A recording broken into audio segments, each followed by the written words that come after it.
afternoon and welcome to the Outer Temple Chambers annual cross-border law conference.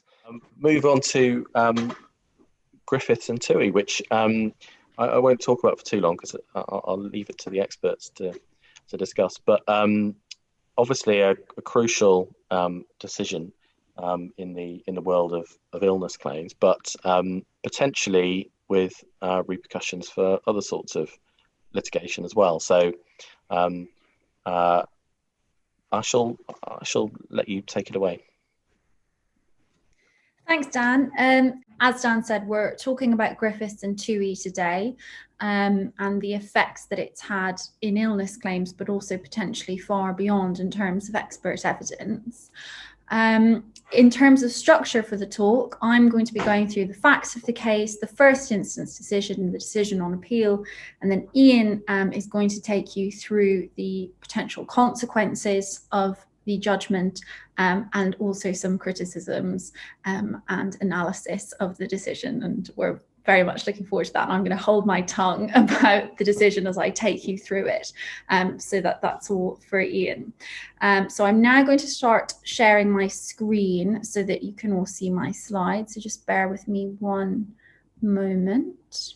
Okay, so just as background to the claim, particularly for those of you who don't practice in the glamorous world of holiday sickness, this was a holiday sickness claim, and I'm going to avoid details as much as I can. But essentially, where you have a claim like that, a claimant needs to prove that he was ill with food poisoning, that it was as a result of food or drink that was provided to him under a holiday contract. And if he can prove that, then the court will find that there has been a breach of the implied term in a contract for the provision of goods, that all goods provided be of satisfactory quality. So if the claimant can make out those three factors, then he will have established a breach of contract, and damages will flow. So that was what the claimant in this case needed to prove. Now, the factual background of his particular illness and holiday was that he set off on the 2nd of August 2014 for an all-inclusive holiday in Turkey. He told the court that at the airport on his way, he ate a burger. When he arrived, he ate and consumed drinks at the hotel only for a period of about 2 days.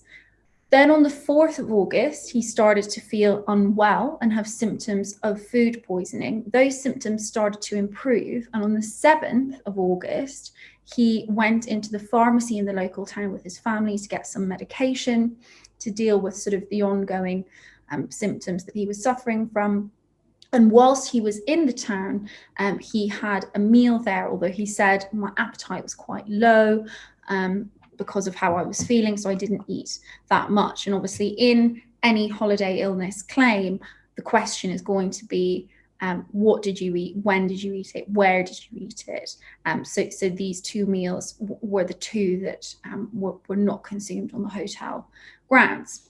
The claimant then started to feel ill again around the 10th of August 2014, suffered with his symptoms for about 2 days, and on the 13th ended up being admitted to hospital because the symptoms were that severe. And he tested positive for multiple pathogens when at the hospital, both parasitic and viral in nature. Since getting home from his holiday, the claimant's evidence was that he was suffering with ongoing issues and symptoms. And just to give a flavour of the nature and extent of the injury, the trial judge said or would have assessed the damage at about £30,000. So quite a severe case in all the circumstances. The procedural history of the claim was that it was issued and liability was denied in full. At the direction stage, the claimant had already obtained a condition and prognosis report from Dr. Lindsay Thomas and was also given permission to rely on a report from a microbiologist, and the claimant had named Professor Pennington, who is going to provide them with that report. The defendant was also given permission to obtain its own expert evidence from a gastroenterologist and a microbiologist, mirroring the claimant's expert evidence. But crucially for this case, the defendant did not obtain a report from either specialty. The defendant did seek relief from sanctions and asked to be allowed to rely on a gastroenterology report after the deadline had passed, but this was refused. So by the time we get to trial, this is the evidence before the court. You have lay witness evidence. The claimant and his wife are called, and their evidence is accepted in full by the first instance judge. They're found to be credible in terms of their account of what they ate, when they ate it, and also the nature and extent of the claimant's injuries, both whilst he was on holiday and in the period since then and up to trial. The defendant adduced written statements from a hotel doctor and also the hotel manager, which spoke to hygiene standards at the hotel generally. The defendant had no expert evidence to adduce.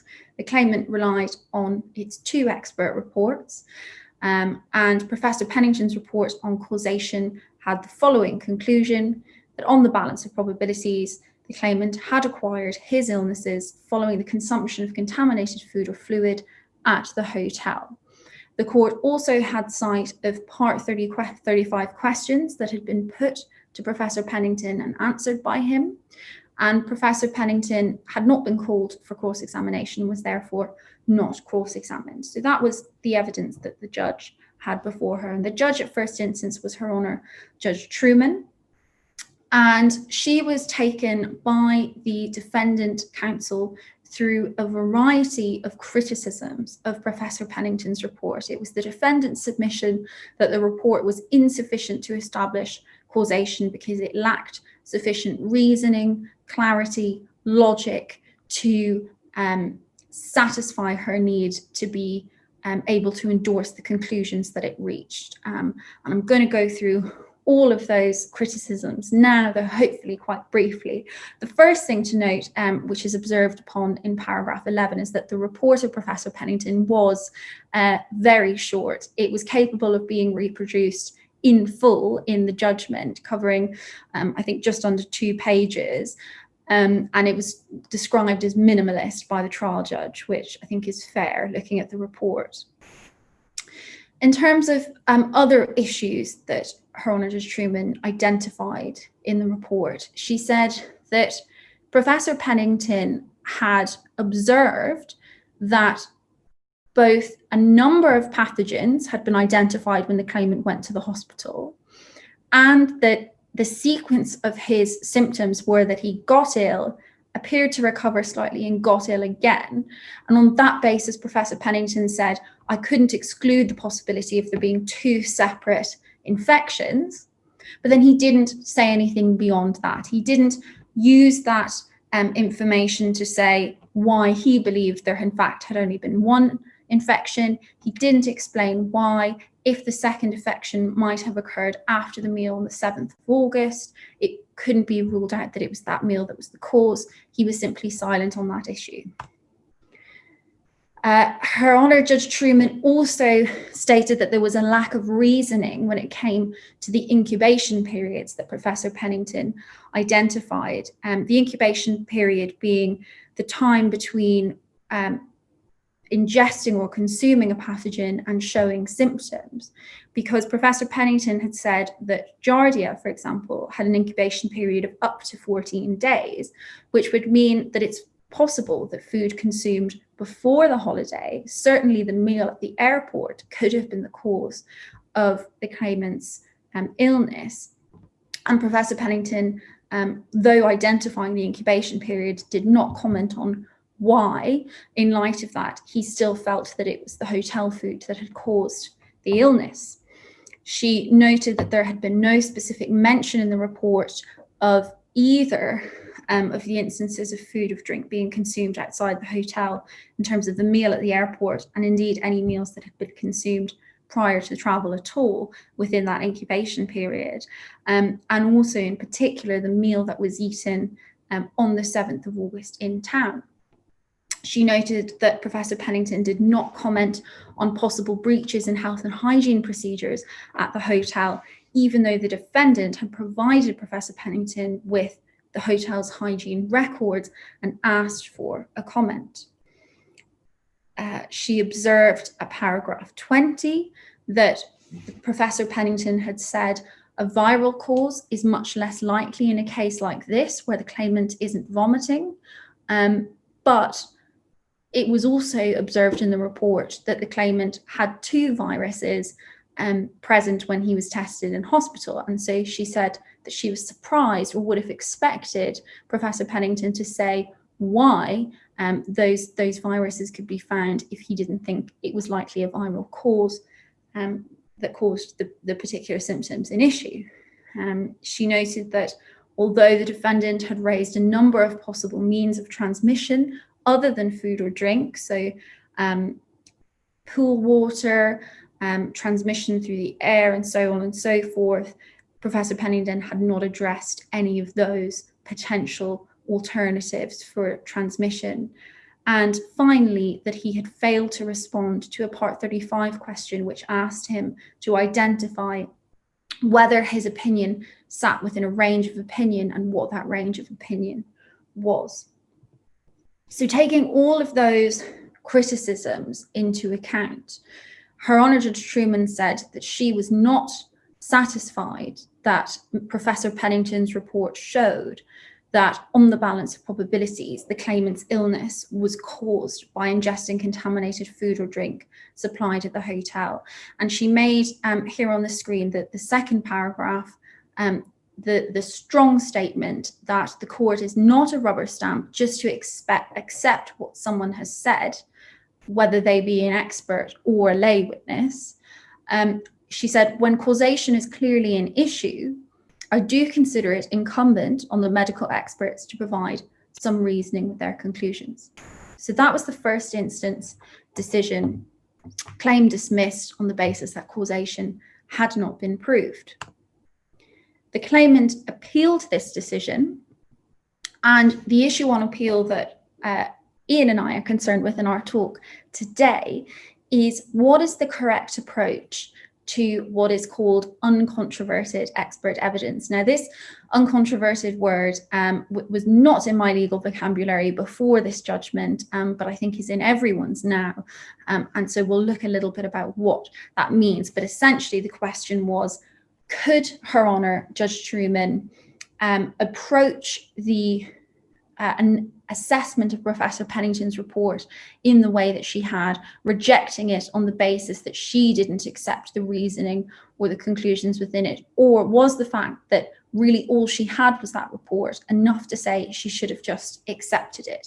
So it was the claimant's submission, firstly, that Professor Pennington's evidence was uncontroverted. And what's meant by uncontroverted is just that it's not challenged. And there were 3 elements to this. The first was that Professor Pennington's was the only evidence on the topic of causation. There was no expert instructed by the defendant. He was not cross-examined, and indeed no application had been made for him to be cross-examined. So his findings and his reasoning had not been challenged in that manner by the defendant.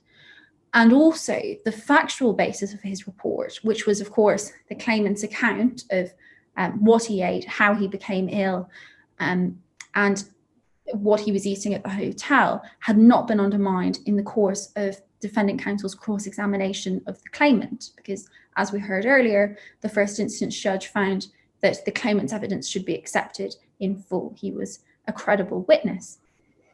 So that was the first submission made by the claimant, that the evidence was uncontroverted. And this was largely agreed between the parties. And the second submission was that where you have uncontroverted evidence, it must be accepted by the court, that a judge is not entitled to conduct the kind of assessment of the evidence that was conducted at first instance in this case. It simply had to be accepted as it was in the circumstances where it is uncontroverted. And reliance was placed on a case raised by the claimant's counsel called Cooper's, which we'll look at a little bit later into these slides. The defendant's submissions in response was that there is no rule of evidence that expert evidence has to be accepted in the absence of other evidence. And a court is only bound to accept uncontroverted evidence if three particular limbs of a tripartite test are met. One, the evidence is complete in the sense that it addresses all relevant issues which are required to be considered, which is obviously quite a high threshold. Second, is sufficiently reasoned so that its conclusions can be understood, and there's echoes there of the first instance judgment. And thirdly, that there's no factual evidence which contradicts the basis of it. And the parties agreed that that third limb was certainly required to find that evidence was uncontroverted. They did not agree about the first two elements of the test. So when the court came to considering whose submissions to prefer and what, in fact, the approach to uncontroverted evidence, such as that of Professor Pennington's, should be, it looked particularly closely at the case of Kennedy and Cordia, which is a case that defendants in holiday illness claims had been relying on for some time, on the basis that often reports produced in these claims were sort of generalized, had some of the flaws, though perhaps not to the same extent that Professor Pennington's report had, and reliance was placed on Kennedy to say that if there's mere assertion, the report doesn't carry weight, and the court can take that view. So the particular paragraph at issue is paragraph 48. And the court looked at this paragraph, and they looked at the first bit of the paragraph, which is what defendant counsel tends to rely upon. And you'll see there, if anything, the suggestion that an unsubstantiated bare assertion carries little weight is understated. In fact, bare assertion, in our view, is worthless. But then the court looked at the second part of this paragraph, in which a judgment in a South African case was endorsed. And part of that judgment read that, except possibly where it is not controverted, an expert's bald statement of his opinion is not of any real assistance. Now, the court looked at this and they said, well, that's ambiguous. There's an internal inconsistency between these two parts of the paragraph, because on the one hand, it's telling us mere assertion is worthless, it must be disregarded. But on the other hand, it's creating an exception to that where the evidence is uncontroverted. And where uncontroverted, it sounds like it's telling us mere assertion will still stand. And the court, in order to resolve the ambiguity, looked at the case that the claimant's counsel had raised, which was this Cooper's Payn Limited and Southampton Container Terminal Limited case from 2004. And they said that this case resolved the ambiguity because at some point in this judgment, an example was considered of where, if in a case you had a single joint expert and therefore only one witness on a particular topic, and the court said that in that case, it's difficult to envisage it being appropriate to decide the case on the basis that that evidence was wrong. So that where the evidence is uncontroverted, in other words, it's difficult to see how the court can reject that evidence. And so the court in the Griffiths appeal said that that resolved things and held as follows. And this is where, of course, what Ian's going to talk about comes into play, which is the consequences of this judgment in the context of holiday illness, but also more generally as to the requirements of expert evidence and the ability of judges to interrogate expert evidence where it is uncontroverted. Because the court held that if you have expert evidence, which is more than mere assertion, which is uncontroverted, and the meaning of uncontroverted is set out in paragraph 10, but it's those elements that I've already discussed: the absence of cross-examination, the fact that there was only one witness on the particular topic, and the fact that the factual basis stood. And if that evidence meets the standards of Practice Direction Part 35, which the court noted does not include a requirement to give reasons for one's conclusions, if those three requirements are met, then the question of what weight to ascribe to the report does not arise, and the court is not entitled to do what the first instance judge had done, which was to subject it to the same kind of analysis and critique as if it were evaluating a controverted or contested report. Once a report is truly uncontroverted, that role of the court falls away. That was paragraph 33. And in paragraph 36, the court said, in those circumstances where you have this uncontroverted evidence, the court must assume that there is some reasoning which lies behind the conclusion, even if that reasoning is not there on the face of the report. So that was the decision, and you can imagine that in light of that finding, the claimant was successful. It's worth noting that in terms of what mere assertion is going to actually mean, the court in Griffiths set quite a high threshold. It gave an example of mere assertion as simply being sort of a one-sentence report, and said it thought it was very unlikely that any report these days would really qualify as mere assertion. So yes, the claimant was successful.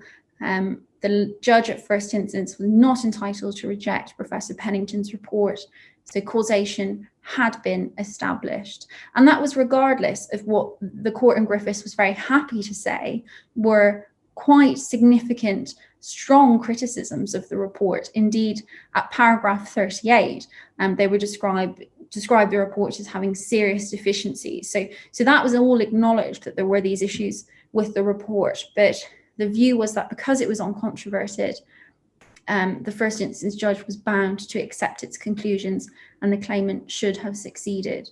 So that is a whistle-stop tour of the first instance decision, the judgment on appeal. Thank you for bearing with me. And now Ian is going to discuss some of the slightly juicier elements of critique and analysis of this case. Thank you very much. Thanks, Carin. So I'm going to move on to the issue of analysis of the case. To start off with a caveat, I'm going to try and approach this talk as neutrally as possible. It's been suggested at an APIL conference that perhaps my view in a recent article on this was slightly partisan, on the basis that the majority of work I do on holiday sickness work are for tour operators. But as I said, I'm going to approach this on a neutral basis and just consider what issues do arise from this judgment. And one of the first things I had a look at is what could both sides have done differently in this matter. And I started off with the claimants, which I think is only fair, given at this stage that they are the successful party, at least on the appeal as it currently stands. And the first thing I thought of was not addressing the obvious shortcomings of Professor Pennington's report. Having cross-examined Professor Pennington in the past, he is a very well-regarded microbiologist. But the criticisms that Carin set out in the first part of this talk shouldn't have been considered to be novel or particularly unexpected. I mean, it's particularly surprising that perhaps the professor didn't grapple with some of those issues in a little bit more detail. And it may well have been, had the expert done so, that would have persuaded the judge that causation should be made out, and reduced her concerns with regards to the issues that hadn't been. With regard to the defendant, what could the defendant have done differently? Well, there was a catalogue, I think, of errors made by the defendant in the approach to this litigation. And in order to understand that, I think we need to see the difference between this was a high-value, multi-track holiday illness case, as opposed to the majority of the cases which fall within the fast track and, generally speaking, tend to be valued at less than £5,000 in terms of pain, suffering, and loss of amenity. The defendant had the opportunity to get its own gastroenterology evidence and its own microbiology evidence in order to challenge the opinions offered by Dr. Thomas and Professor Pennington, and failed to do so. So it didn't avail itself of that opportunity. It also seems, and I can only read between the lines in terms of the judgment, that perhaps a more forceful challenge to the factual basis of the conclusions upon which Professor Bennington based his report could have been considered. But I think ultimately, probably the biggest mistake that the defendant made in this matter was letting it go to appeal. The defendants, I think, generally, when we look at holiday illness cases, have had a dramatically improved position since the judgment in Wood and TUI, and letting that issue with regards to causation and potentially allowing the Wood and TUI position to be diminished may well could be considered to be a tactical error on that part. A lot of people said, well, isn't this just another food poisoning case? Well, yes, the factual matrix of the case concerned food poisoning, but that's not what the ramifications of this case are, or what makes this case interesting. In fact, the ramifications go beyond personal injury litigation. It affects all cases involving Part 35 evidence. However, its effects are most likely to be keenly felt in the fast track. Why? Because of the restrictions on Part 35 evidence in the fast track, whereas the larger value cases, it is more automatic that you would expect like-for-like evidence on each side of the litigation. So we're more likely to be in a position where, in most cases, the claimant will have their own evidence and the defendant ordinarily won't. And the general view taken by the judiciary is that Part 35 questions themselves will be sufficient in order for the defendant to not just clarify the evidence, but the potential to challenge it. The ramifications of this case are also not just limited to, in the travel sphere, to holiday illness cases. And my view is that cross-border personal injury litigation is going to be particularly sensitive to this issue for a particular reason that in terms of liability, cross-border cases tend to have more evidence than standard domestic personal injury cases. Why? Well, package cases, you need local standards evidence, and sometimes that needs to be amplified by evidence with regards to adherence to those standards, such as engineering or architect's report. Illness cases obviously need medical causation reports to deal with issues beyond what the illness was. Why? Because the ways in which you can establish can get a gastric illness are multifactorial. It's not simply the case of somebody who falls over, breaks their leg. It's obvious that the trauma has caused the injury. And in certain cases, where food is not the only alleged cause or vehicle of getting the pathogen, local standards reports can be required. And of course, then we have our application of foreign law reports using Rome 2, where of course we need law in terms of the country whose law applies. So what I wanted to have a look at is whether or not the decision is correct. And I suppose first thing to say is, who am I to be able to comment on this issue? But I do think there are some key issues which we can look at in a little bit more detail. And one of those is the concept of what amounts to controverted evidence. And as Carin said, this just simply wasn't a phrase or a concept which formed part of our legal dictionary before the 20th of August, when this judgment was handed down. And certainly by judging from the reaction on legal Twitter, it came as a surprise not only to Carin and I, but the vast majority of personal injury lawyers who share their opinions using that platform. It, in many ways, has restated how one can challenge expert evidence. It confirmed the importance of effectively what I call the gateway in order to be able to rely on expert evidence, and that's effectively the test in paragraph 3 of the practice direction to part 35, which is not particularly surprising. But what we're left with is, at the bottom 2 points of this slide, is where expert evidence is uncontroverted, the court is not entitled to analyse or critique the contents of the report whatsoever, unless those conclusions amount to bare ipsi dixit.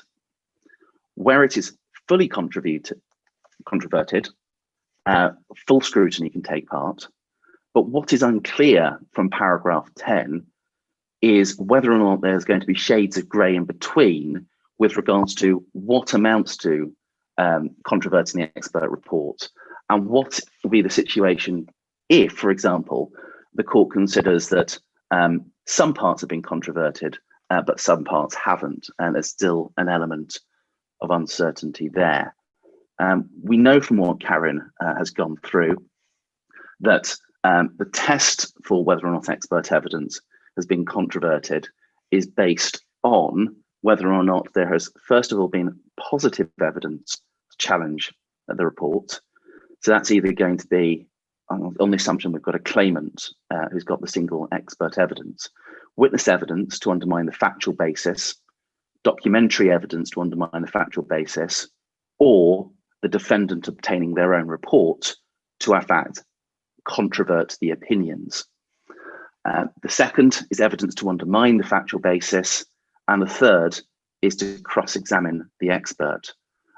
What's important to recognise there is Part 35 questions and Part 35 responses were not listed as a means of controverting evidence. The logic for that must be that Part 35 questions are to clarify, but when one considers the usual fast-track directions that a court will give to give Part 35 questions, and it's only then that the court will give evidence, even if a defendant has done particularly well in their responses, that might not necessarily amount to controverting evidence. So I think that that is an issue which is likely to be developed moving forward. And I suspect some judges may have difficulty grappling with some of these concepts. And I can imagine some judges are going to be loathed in cases of this type to give up their ability to be able to scrutinize the evidence, which otherwise they would automatically do. And quite frankly, a vast majority of them quite enjoyed doing, which really turns to the rubber stamp point that Carin made in the first half of this talk.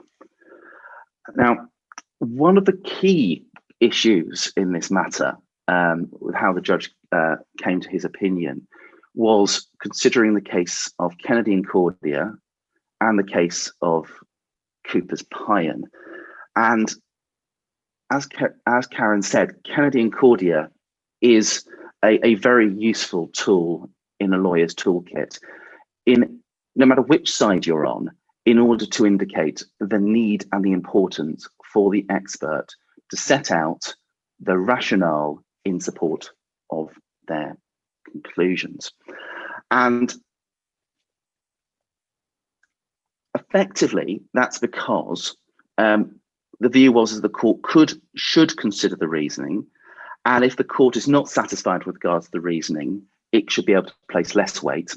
And if it was devoid of reasoning, which effectively bare ipsy dixit, the court could disregard the evidence. But of course, it goes both ways. A well-reasoned report is far more likely to be more compelling and more weight to be placed upon it. Mr. Justice Spencer saw the internal inconsistency which Carin highlighted, which I think is particularly interesting, given that the court emphasised the decision of Wessels J in Cooper's and Deutsche Gesellschaft, yet didn't seem to emphasise, despite the fact that Kennedy is a Scots Supreme Court appeal decision, didn't seem to place particular weight or consideration on the two other Scots cases, which were quoted at paragraph 48. And of course, the section only says may as a qualification in terms of controverted cases, didn't actually state anything explicitly with regards to it. But even when one then looks at should the emphasis that was placed on the judgment of Lord Justice Clarke in the case of Cooper's Pion and Southampton Container Terminals Limited, should that significance have been significant?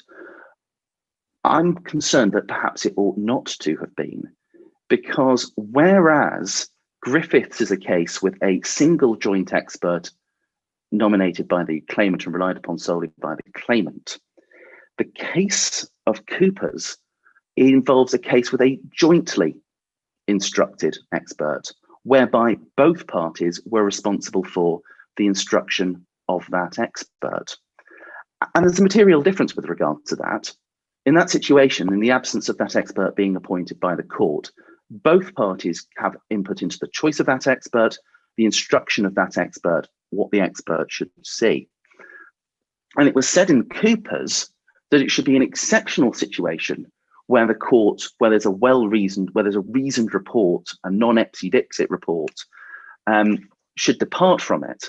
And I think that makes sense in the case of a joint report. And certainly my impression is that Spencer J didn't deal with sufficiently in my analysis of the case as to what difference that issue of a joint report as opposed to a unilaterally instructed expert should make with regards to those particular issues. Another question is with regards to the question of burden of proof, and which is a basic tenet that, of course, under English law, the burden of proof falls upon the claimant to establish his or her case. And one issue that I thought was particularly interesting in the judgment arises from paragraph 36, which effectively said, if the defendant had challenged Professor Pennington would no doubt have come up with an answer to deal with those concerns. Having experience of Professor Pennington and being aware of his expertise, I have no doubt that that's correct. And that's probably may have been one of the factors why the defendant considered early doors perhaps not to want to cross-examine him, because if the burden of proof falls on the claimant, why would the defendant want to be proactive in terms of filling the holes in the claimant's case? And effectively, that's what the task of controverting evidence requires the defendant to do, if it is to controvert the rationale of the opinions itself. So not the factual background, not, for example, in Neil's case, did the claimant really eat pink chicken or not, but those more nuanced points that Carin was talking about, for example, incubation periods, the effect of what appear to be two onsets, double infection, and various issues such as that. And it may well be that by being proactive in that situation, the defendant is being put at a disadvantage. And I think it's certainly arguable that that position is inconsistent with the concept of burden of proof in that particular situation. I also think it's somewhat of a interesting analysis where even if there is a rationale, but not a particularly convincing rationale, in an uncontroverted case, the court is required to assume that there is a rationale, even though it's not stated to the court's satisfaction. So effectively, the position that we're now in is that the emphasis has now moved on to the party wishing to challenge the report to be more direct, either in terms of challenging the factual basis or the rationale of the expert in reaching the conclusions that he or she has reached. Very quickly, because I'm aware of the time, there's bound to be implications with regards to case management in these matters, particularly in the fast track. And I've had judges discuss with me what they're going to do about case management, and it's going to be interesting to see how different sides approach it. As I said, generally speaking, it's going to touch upon fast track cases more than multi-track cases. But it remains to be seen, will courts allow both sides to get their own expert evidence now, even in the fast track? Will they allow experts to be cross-examined? What factors will the courts consider with regards to those issues, particularly considering the importance of proportionality, cost management, length of trials, and with illness cases, with the introduction of the illness protocols, how will those additional directions which may well be sought complement those existing directions? I also wonder whether or not this might prompt some judges, particularly in lower value cases, to impose jointly instructed experts on parties to effectively avoid this issue. So final thoughts, there's going to be, I think, some shifting views, and there's going to be an element of wait and see with regards to how judges assess whether or not evidence has been controverted or not. Depending on the finding, if evidence has been controverted or not, the extent to which the challenging party is able to challenge the conclusions of the expert in question. There may be some novel arguments run, perhaps to try and argue that Griffiths is only applicable to multi-track litigation and clearly didn't envisage the consequences of fast-track litigation, or is perhaps, even though it's a High Court decision binding on the lower courts, inconsistent with the Supreme Court decision of Kennedy and the decision of Porra as well. So they're all issues, and I think fundamentally there may well be an increase in the need for experts, not just in holiday illness cases, but on applicable law and local standards to perhaps appear at court more than they have previously, to be cross-examined, so the challenging party has at least the opportunity to controvert the evidence. I'm aware that permission has been sought. I'm not aware whether or not it's been granted to appeal yet. So watch this space. We may be back this time next year discussing what may or may not have happened in the Court of Appeal. So thank you very much for your attention. And I think that's us done. Yes, thank you. Thank you very much. Look, I think we've got some very brief moments for some questions. So let's do that before we take our coffee break. I should just point out, I think in my introduction, I think I said it was a Court of Appeal case. It's obviously a slip of the tongue, High Court decision, but nevertheless still binding. And as I understand, on the lower courts, that is, as I understand, permission to appeal to the Court of Appeal has been sought anyway. So a question from somebody very well known to us and who knows the case extremely well. Ian, in the event that we reach a trial on illness claim and the defendant has failed to obtain its own expert evidence and failed to ask questions, do you think the claimant should agree to a request to call the claimant's expert to give evidence at the trial or refuse? So this is something you touched on, I think, you know, to what extent are the courts going to allow, I suppose, cross-examination of claimant's expert witnesses? I think we're in untested times, and I think from the claimant's perspective, of course, your duty is going to be to best serve your client. So one of the considerations you may wish to consider is, how good is your expert going to be under cross-examination? If you do not feel confident that your expert is going to be good under cross-examination, for tactical reasons at least, you might want to consider at least not agreeing it and putting it to the court for the court to make the decision. If you feel particularly bullish about how good your expert's going to be, of course it's going to increase the litigation risk a little bit, but you may well consider that in fact it can only help.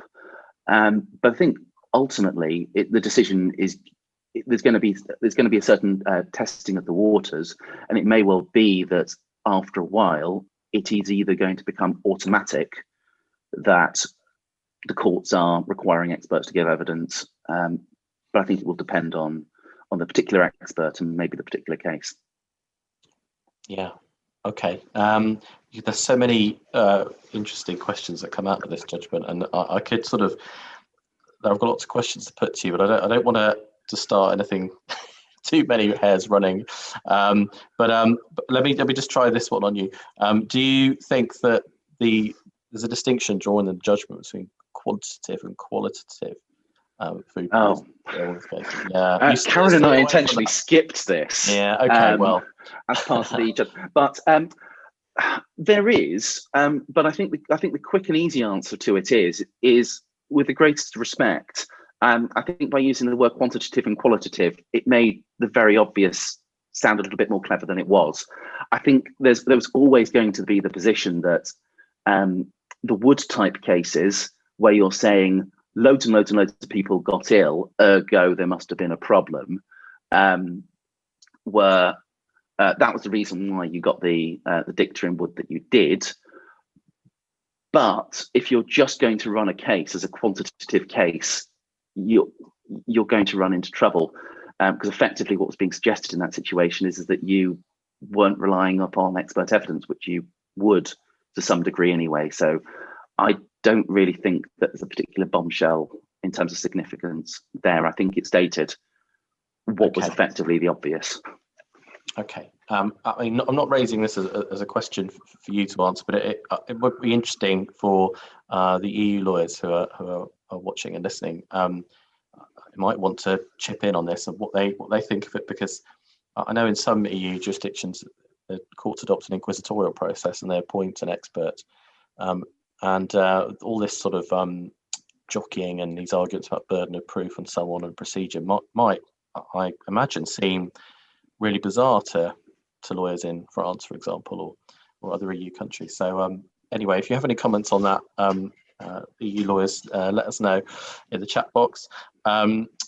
Okay, well, just one last thing, and I think you sort of touched on this, but I think a lot of lawyers in this field will be wondering.